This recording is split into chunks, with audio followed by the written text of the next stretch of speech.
O Pequeno Príncipe, capítulo 24.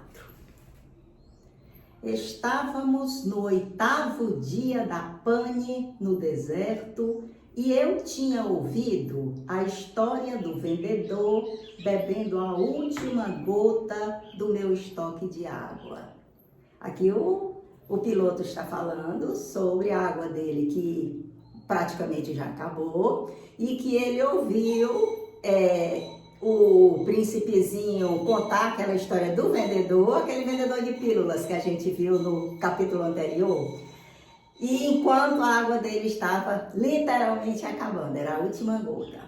Ah, eu disse ao pequeno príncipe, as suas lembranças são muito bonitas, mas ainda não consertei meu avião.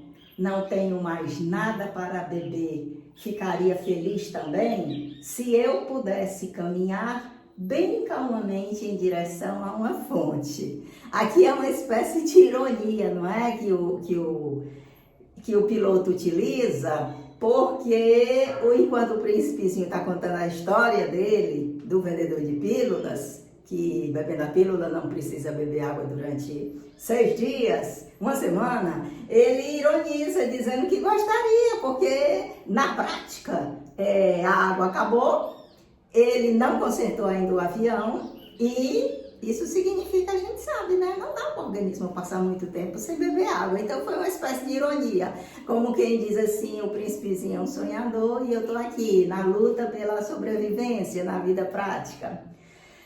Aí o príncipezinho fala, minha amiga raposa, o piloto interrompe, meu homenzinho, não se trata mais de raposa. Por quê? Porque vamos morrer de sede. Ele não entendeu meu raciocínio e me respondeu, é bom ter tido um amigo, mesmo se vamos morrer. Eu estou bem contente de ter tido uma amiga raposa. Ele não tem dimensão do perigo, pensou o piloto. Ele nunca tem fome nem sede. Um pouco de sol lhe basta.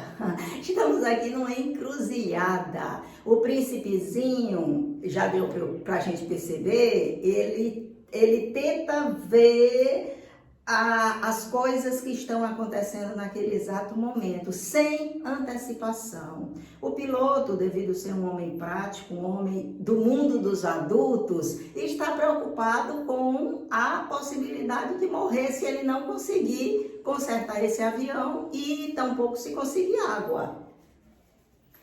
Mas ele olhou para mim e respondeu ao meu pensamento, também sinto sede. O piloto estava dizendo que ele não sentia necessidade disso, né? Bastava um pouquinho de sol. Mas ele responde, também sinto sede, vamos procurar um poço? Ou seja, o príncipezinho, ele coloca o piloto confuso, porque você viu a preocupação do piloto da falta de água, o príncipezinho responde com uma coisa prática, vamos procurar um poço? Fiz um gesto de cansaço. É absurdo procurar um poço ao acaso na imensidão do deserto. No entanto, colocamos-nos em marcha. Mesmo sabendo que naquele deserto não encontraria um poço, mesmo assim, mesmo cansado, o piloto cede e começa a procurar um poço junto com o príncipezinho. Depois de caminharmos por horas em silêncio, a noite caiu e as estrelas começaram a clarear. Eu as percebi como num sonho, um pouco febril por causa da sede. As palavras do pequeno príncipe dançavam na minha memória. Então você também sente sede? Eu lhe perguntei. Mas ele não respondeu à minha pergunta. Ele simplesmente me disse, a água também pode ser boa para o coração. Não entendi a sua resposta, mas me calei. Eu sabia que não valia a pena interrogá-lo. Ele estava cansado e se sentou. Eu me sentei ao lado dele. A gente está vendo aqui que a gente está num impasse. E muitas vezes a gente se encontra nesse impasse também entre nós, os adultos. Um está numa direção, numa atitude baseada nas suas percepções, nas suas influências, nos seus objetivos, e o outro não deixa de ter razão, mas está numa outra direção. A gente está misturando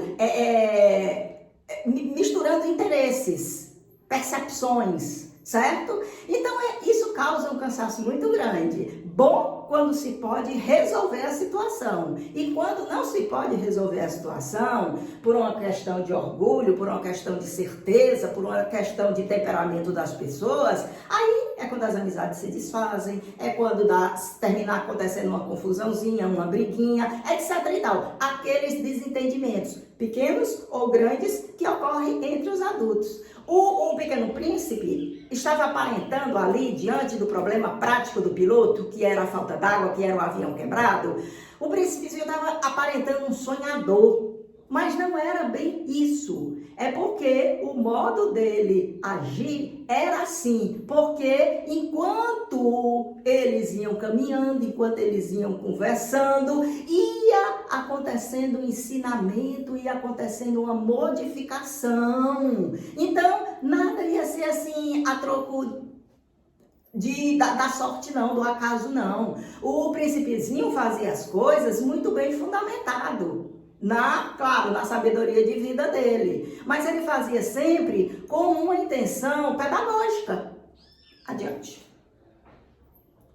E após um silêncio, ele disse ainda: as estrelas são bonitas, graças a uma flor que não vemos. Respondi: é claro. E olhei, sem falar, as dobras da areia sobre a lua.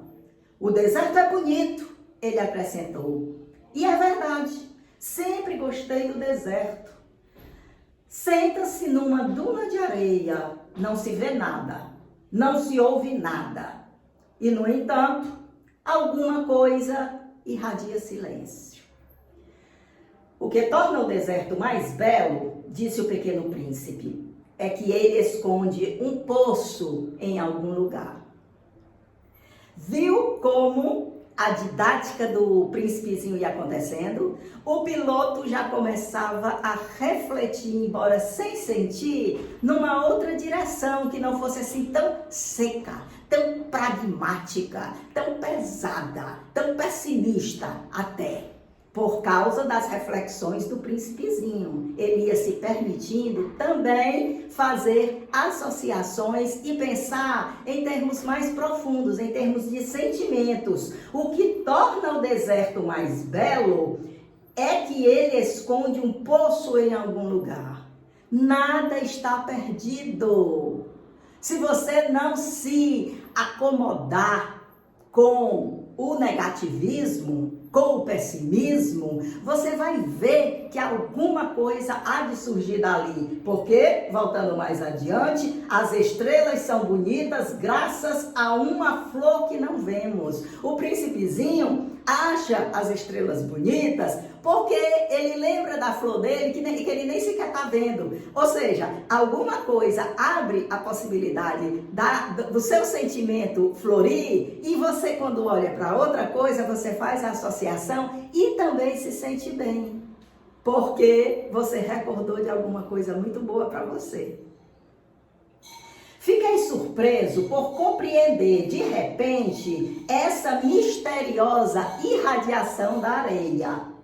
Quando eu era pequeno, morava numa casa antiga e rezava a lenda que um tesouro estava ali escondido. É claro que nunca ninguém conseguiu descobri-lo, nem talvez o tenha procurado, mas ele encantava completamente essa casa. Minha casa escondia um segredo no fundo do coração. Olha só, o piloto já fez a associação disso que o príncipezinho havia falado, que a raposa ensinou para ele, que Você acha uma coisa bonita graças àquela outra coisa que você não está vendo. Mas aquela outra coisa que você não está vendo foi quem plantou a sementezinha no seu emocional. E aí ampliou a sua capacidade de se deslumbrar com tudo, principalmente se deslumbrar com o momento presente. E ali naquele momento presente deles, no meio do deserto, procurando o poço, o que eles tinham era a beleza das estrelas, ou mesmo a beleza daquele deserto tão silencioso. E foi já conseguir enxergar a sutileza desse ensinamento do príncipezinho que o piloto se lembrou daquela casa que ele havia morado, que diziam que tinha um tesouro escondido. Tesouro esse que nunca foi encontrado, nem se soube a veracidade dessa lenda, mas se sabe que a casa era especialmente encantadora porque se acreditava, se pensava na possibilidade da casa de fato esconder o tesouro. Quer dizer, o tesouro era essa emoção que essa historinha irradiava na casa. E sim, disse o pequeno príncipe, que se trate da casa das estrelas ou do deserto, o que os torna belo é invisível. Não precisa que seja a coisa em si. Precisa que a pessoa saiba apreciar esse fenômeno do deslumbramento, da saciedade. E o que seria o poço? Em última instância, aquilo que eles estão procurando, do que a procura de algo que os sacie, que os dê entendimento, que os dê compreensão do milagre da vida, da existência, que eles ali tinham sim presente, embora estando numa situação dramática, eles tinham a vida nas mãos dele. Estou feliz, ele disse, o príncipezinho, estou feliz que você concorde com a minha raposa. Lembra que no começo desse diálogo, o príncipezinho, logo quando ele falou que a água dele tinha acabado, que não tinha consertado o avião, o príncipezinho foi começando a falar na raposa e ele cortou, porque disse que a questão agora não era raposa, era uma questão grave, que era uma questão de vida ou morte. Aí, resultado, o príncipezinho arrodeou e fez com que ele percebesse o que antes, possivelmente, ele queria falar sobre a raposa, né? Os ensinamentos dela. E agora ele, indiretamente, ele acabou percebendo. E aí o príncipezinho ficou feliz, porque por esse descaminho, ele conseguiu passar a filosofia da raposa, que ele havia aprendido, que ele viu que era uma boa filosofia, ele conseguiu passar para o piloto. O piloto está amadurecendo e muito nesse período que ele está profundamente preocupado em consertar o avião. Como o pequeno príncipe adormecia, eu tomei nos meus braços e voltei a caminhar. Fiquei emocionado.